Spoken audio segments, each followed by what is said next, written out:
Welcome to Learn with Eamon. Are you confused between cash basis and accrual basis accounting? Do you wonder why businesses choose one over the other and what impact that decision has on their financial statements? Well, you are at the right place. In today's video, we will break it down all concepts, key differences, practical journal entries, and even a real life comparison of financial statements. So grab a notebook and let's get started. What is cash basis accounting? Let's start with the easier one. Cash basis accounting records revenues when cash is received and expenses when cash is paid. It means no matter when the transaction happened, it only matters when the cash actually moves. Example number 1. You provide services in March, but your client pays in April. Under cash basis, you record the revenue in April, not March. Example number 2, you receive a bill in November but pay it in December. The expense is recorded in December. Advantages of cash basis. Simple to understand and apply. Great for small businesses and freelancers. Real-time view of cash availability. Disadvantages. Doesn't show the true financial position. Ignores accounts payables and receivables. Not accepted under IFRS or GAAP. Note, it's not suitable for larger companies or those with inventories. What is accrual basis accounting? Now comes the accrual basis accounting, the professional standards used worldwide. Here revenues are recorded when earned and expenses are recorded when incurred, regardless of when the cash is received or paid. It means we focus on the economic activity, not the cash movement.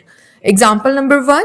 You provide services in March and get paid in April. Under accrual basis, revenue is recorded in March, the month it was earned. And example number 2, you receive an electricity bill in November but pay it in December. The expense is recorded in November when it was incurred. Advantages of accrual basis.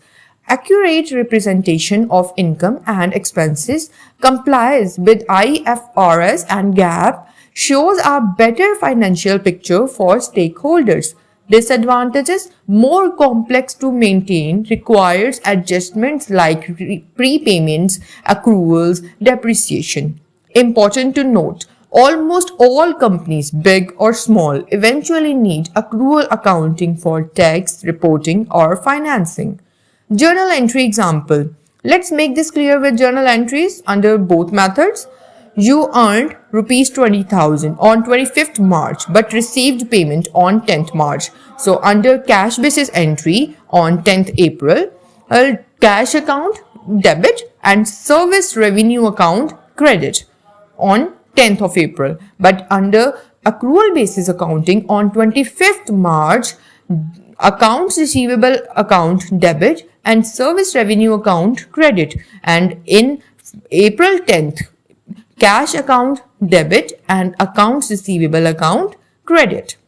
Scenario: you receive a utility bill of rupees 5,000 for March paid in April. So under cash basis entry on April 1st, utility expenses goes on the debit side and cash account goes on the credit side on 1st of April. And under accrual basis accounting, we recorded firstly on the 31st March, utility expense account debit and accrued expenses account credit, and on 1st April we recorded like accrued expenses account debit and cash account credit. This is the main reason accrual accounting reflects a more realistic view of what's happening in a business. Comparison table. Here is a side-by-side comparison of both methods to help you choose or understand which is better and why. So under cash basis, revenue is being recorded when cash is received, but in accrual basis, revenue is being recorded when earned. In cash basis, expenses are being recorded when paid, while in accrual basis accounting, expenses are being recorded when incurred.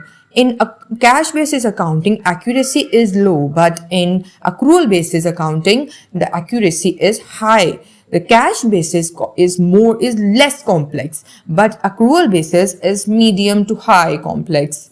Cash basis accounting has no compliance with GAAP or IFRS.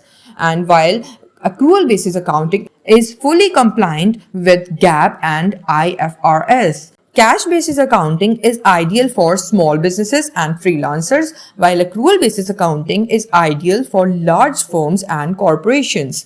So, cash basis accounting, tax filing is allowed in limited, while in accrual basis accounting, tax filing is mostly required. Tip: use accrual if your business involves credit, inventory, or long-term planning. Real world examples. Let's take a simple business, say a small bakery that sells on credit and pays suppliers monthly. If it uses cash basis, its profit might look higher in a month when it receives cash from previous sales, even if no new sales were made. If it uses accrual basis, the monthly profit will reflect actual sales and expenses, giving a clearer trend. Result: the accrual method helps in forecasting, planning, and understanding real performance. And that's why accountants, auditors, and investors all prefer accrual accounting. When to use with? Choose cash basis if you are a sole proprietor or freelancer, or your business is very small and has no inventory, or you need simplicity over accuracy. While choose accrual basis if you sell on credit, you have inventory or large expenses, you plan to grow or apply for loans, you want financial statements aligned with accounting standards. Pro tip: many businesses start with cash basis but switch to accrual when they scale. So, bonus tip.